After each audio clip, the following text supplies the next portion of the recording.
Hello YouTube, this is Amazing here bringing you another Wargame European Escalation video. Today we are on Hamburger Hill, and this game I have chosen to show the merits of staying at it and always adapting to meet your opponent's style of attack and not retreating if some of your forces are destroyed.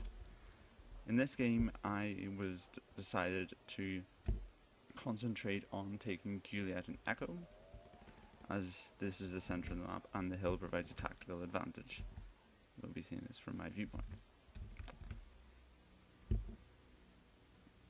Again, I have chosen to use the T64 BVs, but because of the intense fighting here, I've also chosen to use the T80 BVs, due to their superior side armour, which could be useful if they attempt to flank around the hill, because recon and on the flanks is very difficult to gain fully. As you can see, my ally, a white African snakeskirts, has chosen to put a UAZ command vehicle, not advisable, but in Juliet due to the high activity it's going to reach, and that NATO has already set up their own command vehicle in Echo.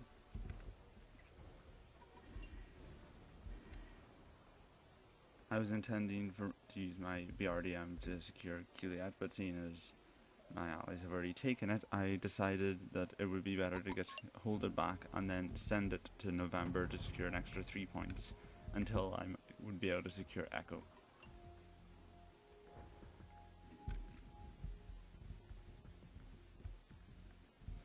This game was actually quite interesting because the amount of points that each person was allocated at the start of the game was very low indeed.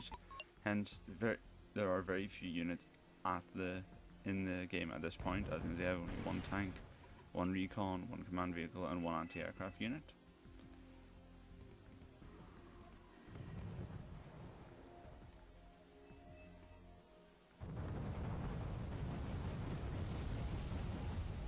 You can see I am opening fire on the town. However, they have managed to place a Legion FAMAS into the town. This will be a particularly annoying unit to overcome, as they are very well equipped in the town. As you can see, the Steiner team is 14-hour recon helicopters away, and they are holding on to Echo very successfully.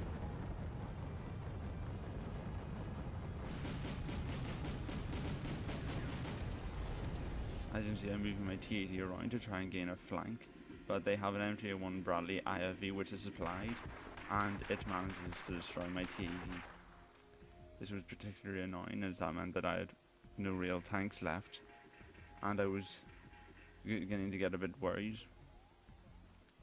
about the prospects of holding Juliet, as I knew this would be the focus of their attention. They have decided to reinforce Echo with 2 forces of Gazelle hot helicopters equipped with ATKMs. These are very deadly against tanks and have good range, meaning that quite a lot of AA missiles are outranged with them, but fortunately not the Tunguska M's. As you can see, they are opening fire on the HOTS, and although the HOTS are managing to fire on my allies' units that are closer to the front line, the Tunguskas are doing an excellent job at destroying them. I'm moving my supply trucks to ensure that Tunguska can get more missiles as it has run out. The NATO players has now surrendered, and we are trying to use this advantage to press Echo. Unfortunately, they still have 2 AMX 10P infantry fighting vehicles which are equipped with the powerful French F1 autocannon, very dangerous against all units alike when it gets into range, and the T64 is trying to flank it. They're now bringing in a recon helicopter, and the T64A has managed to get a shot off on the command vehicle, demonstrating the use of it, and now they have lost Echo. This is particularly a good point, as it only managed to take 1 shot to take the command vehicle, whereas an armoured command vehicle would take a few more shots, allowing reinforcements such as another ATKM helicopter and the AMXs to rout the T64 to saving Echo and 200 points. As you can see, the Tunguskas are already filled, and they are trying to clear the skies of enemy helicopters before they can do any damage to the force. I'm reinforcing to try and attempt to clear the town with 2 BTR-60s equipped with a Spetsnaz. These will hopefully do well against the rifle squads in the town and in the woods.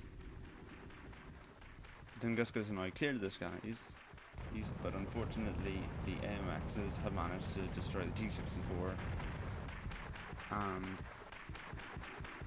this is now for us, as we have very few units here.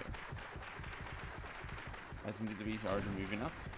Unfortunately, the AMXs are definitely a superior armoured personnel character, and they are being resupplied, so they're fixed. I've deployed the Spetsnaz to prevent them from dying inside the vehicles. Unfortunately, the Legion FAMAS are dug in to the town on top of the hill, which means that they can start firing at the Spetsnaz quite a long time before the Spetsnaz are able to counteract, and they are distracted by the Luke's AI recon vehicles that have been deployed here, and so allowing them to gain control of the town and to retain control of it. Spetsnaz have retreated. BTRs are still firing at the Jagger rifle squads. Luke's AI, however, this is unlikely to go well for us. As you see, the Jagger are now pressing their advantage. They clearly outnumber the Spetsnaz, but the Spetsnaz are a much more powerful anti-infantry unit, and as such are doing significant damage to the Jaeger rifle squads before they die. The BTRs are then charged into the MX MPs to protect the Spetsnaz, as when the Spetsnaz are gone, there will be little use for them. Legion FAMAS quickly points on them, unfortunately, and get a few more points to NATO. Spetsnaz are now all but dead. And only one unit is left fighting against the 10 of the Jaeger. They are running low on ammunition, they are frightened. Things are definitely not going well for them. As you can see, I'm now reinforced with Urals to keep my Tunguskas and refilled, and to repair my recon unit. This is the PT-71. It is a very good recon unit, as it is equipped with an ATGM. As you can see, I'm now retreating the Spetsnaz, and the Luke's AI are moving forward to fire on it.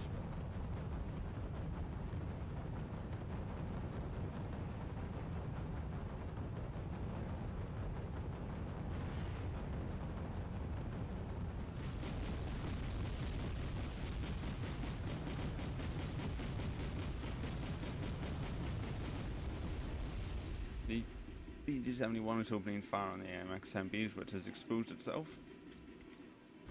Unfortunately, the Spetsnaz do not make it to the cover of the woods, and they are cut down. As you can see, it is fairly even across the map, with NATO controlling approximately one half of the map, Pact the other. The points are also very equal, with 531 points to NATO and 599 to Pact.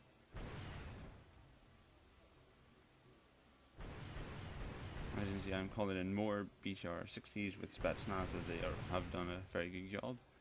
And my allies has brought in a very strong force of Mi-24A hanged gun troops, hopefully to clear them out. However, using these we must be very careful with these, as there's a lot of infantry units in the woods that could take them down quite easily given the opportunity. The Luke's AI F1 or the Luke's AI RH202 autocannon is a very dangerous anti-aircraft unit in close quarters, and they are bringing up mortar, Roland 2 anti-aircraft missiles. All very dangerous threats that the Mi-24s should be prepared to counter. Due to the amount of ADM helicopters he's used up to this point, I've brought up another 2K GTM Tunguska.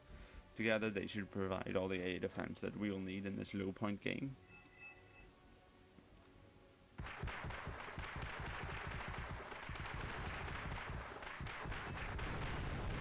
As I've highlighted the presence of infantry in the woods to the Mi-24s, but unfortunately the mortar Roland 2 is come into range and had targeted the Mi-9 recon helicopter.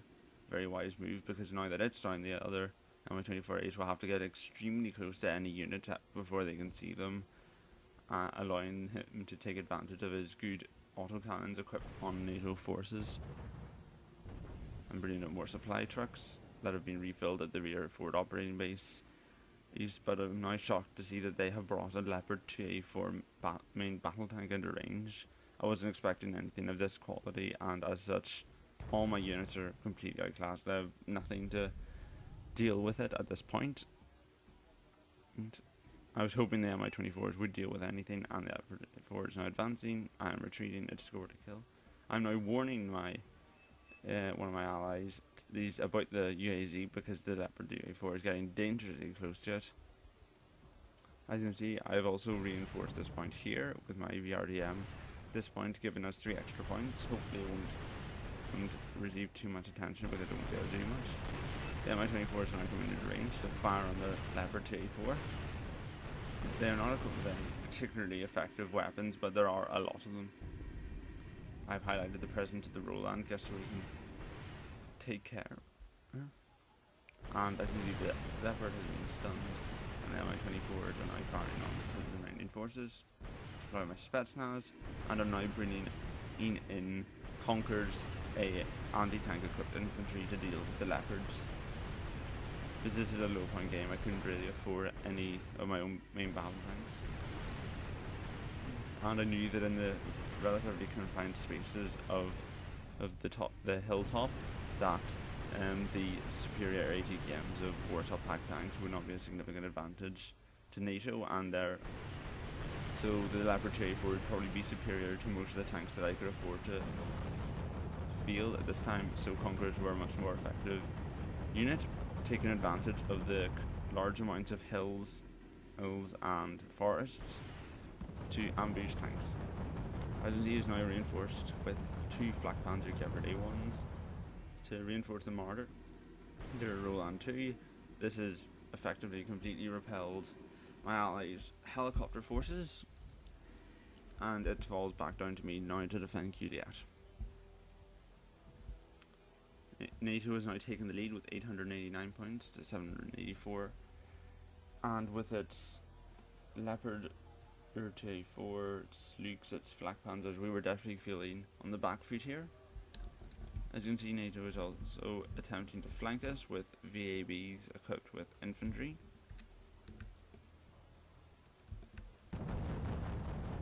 And is moving up a new armoured command vehicle to echo a wise choice. Probably should have been made earlier. And also there's an interesting decision to be taken. As you can see, the Spetsnaz attempted to gain an ambush point, but the Luke's AI spotted them quickly. Most people usually locate their CVs if they're taking echo in these routes if they're NATO, because it's furthest from the front line, but it is closer to the hillside, so it's easier for a packed unit if moving alongside this second level of the hill to ambush it. Moving it here is closer to the front line, but it's less expected, so it's more unlikely to be targeted by artillery, and a surprise attack is harder to achieve. The same could be said for Warsaw units at Juliet when choosing between the main forest or the 2 lines. As you can see, the Spetsnaz were heavily damaged by the encounter with the Luke's AI, but they are still in one piece, and if I can get them back to my lines, they might just be able to be re-equipped.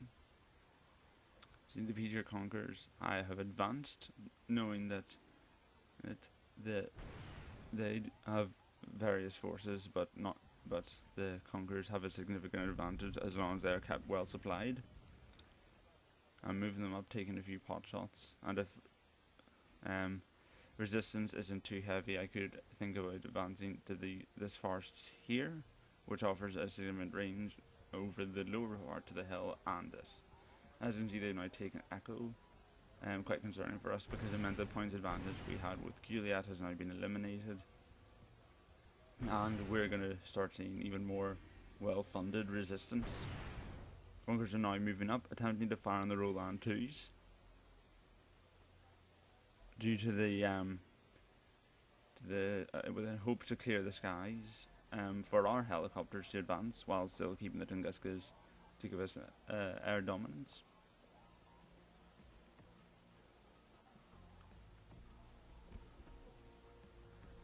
I can see large numbers of Leopard 2A4s are now being fielded with the extra points that NATO has achieved by taking echo, and they still maintain the points lead.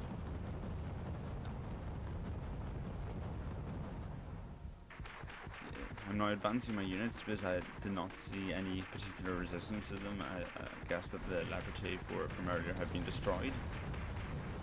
And I'm advancing now. I attempt to drive some BMP2s through the town, but the Legion of Mass are still hidden in there, and open fire on them. And see, my Conkers are moving up. As soon as I spot the Leopard 2, I get them to unload, even though they are not in the forest cover of the forests yet, and use my Earls to resupply them and repair them. And you see they're bringing a new recon helicopter in to eliminate the advantage I have by hiding my units in the forests. A series of ATMs there, all unfortunately for me miss. The Kiowa is moving up, and I am consequently moving my own Tunguskas up. As the front line move forward, I should move them forward to ensure that the air control that the Tunguskas provide remains constant.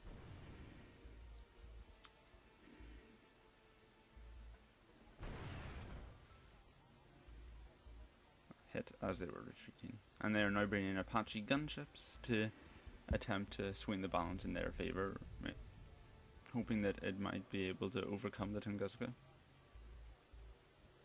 or again if the Tunguska is out of supplies.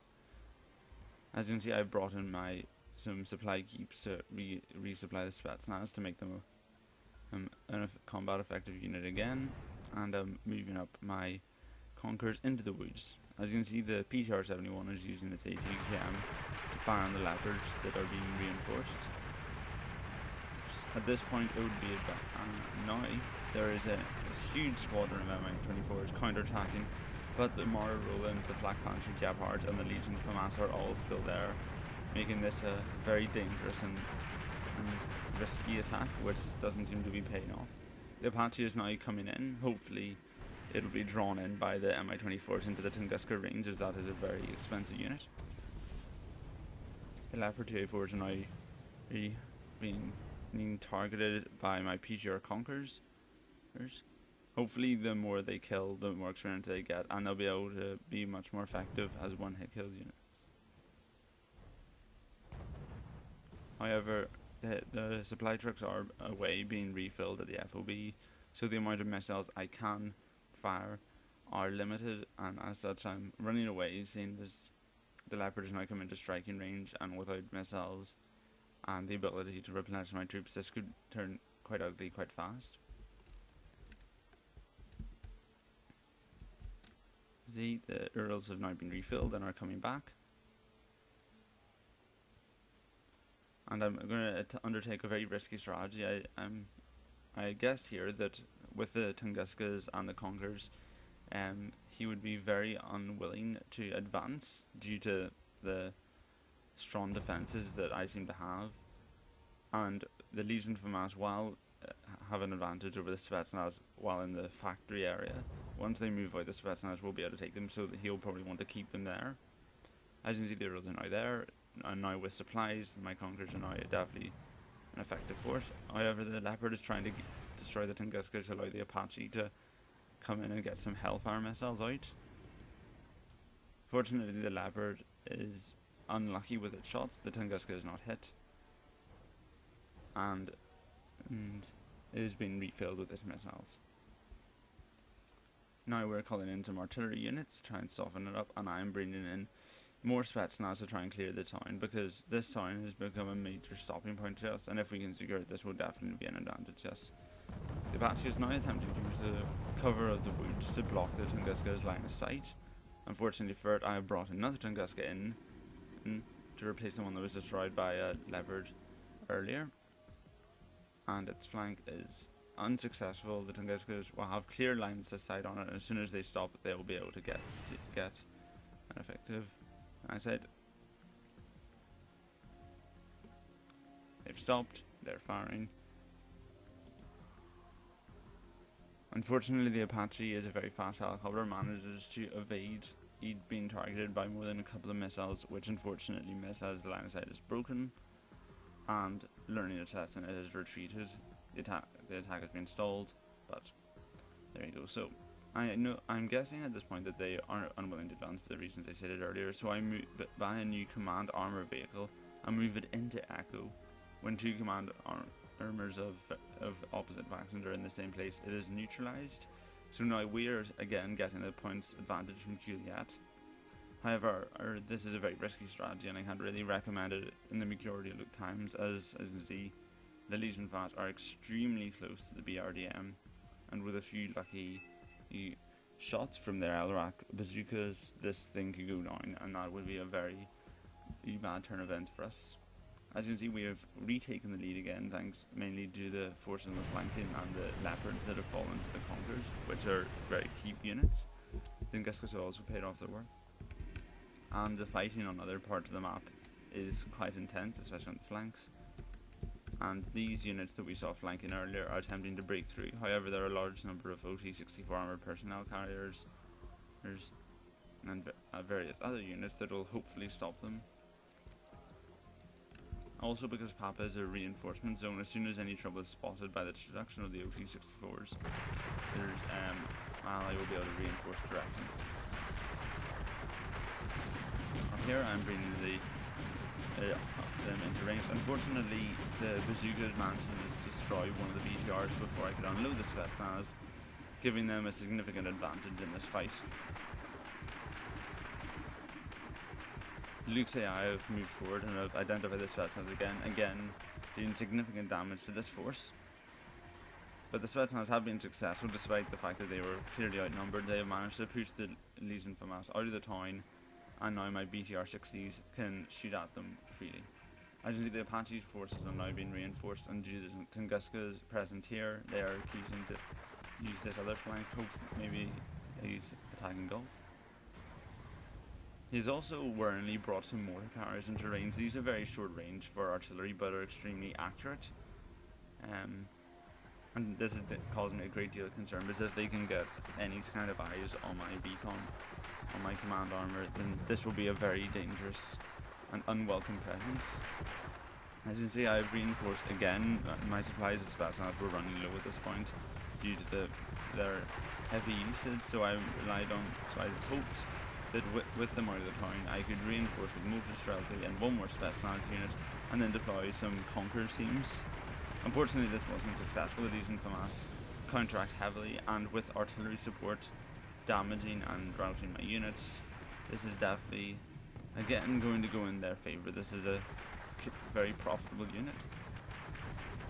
As you can see, they're reinforcing again, but because when you select it and put it in here, they take the roads. I know this. I can put my Conquer teams on the roads, so a micromanagement on his part to make sure they take some other route to Echo would have probably saved him quite a few uses and denied me several kills.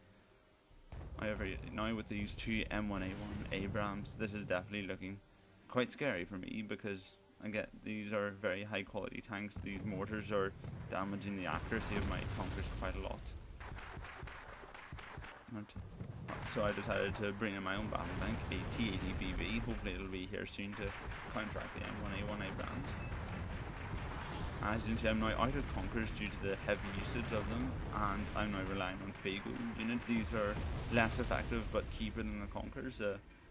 I usually rely a lot of AGM infantry, as they're a very good defensive force, and against a constant attack, generally one type of them generally runs out. As you can see, the Abrams and the mortars are now smashed through these AGM troops, and I only have two team left. However, this is a very good team and manages to land a 1-2 hit on the Abrams, destroying them, and hopefully they'll make similar carnage of the Leopards.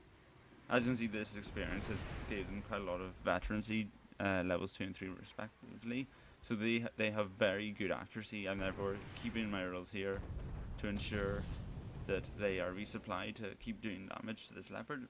Successful hit. Allies also brought in some T64 M1 battle tanks to assist. Present of armour is now very welcome, as I realised with this artillery, anti-tank equipped infantry is no longer a viable option. They're going to die way too easily, and he now has several options. Again, the Luke's AI proved their worth, swatting down the Svetsnas for the third time, and unfortunately the last time. They wiped them out, and Legion FAMAS are now resupplied by the Hemet supply trucks. The Leopard and A1 Abrams managed to distract my Conquers. The Hemet supply trucks are now been reinforced, meaning the Legion FAMAS cannot get all their bazookas, all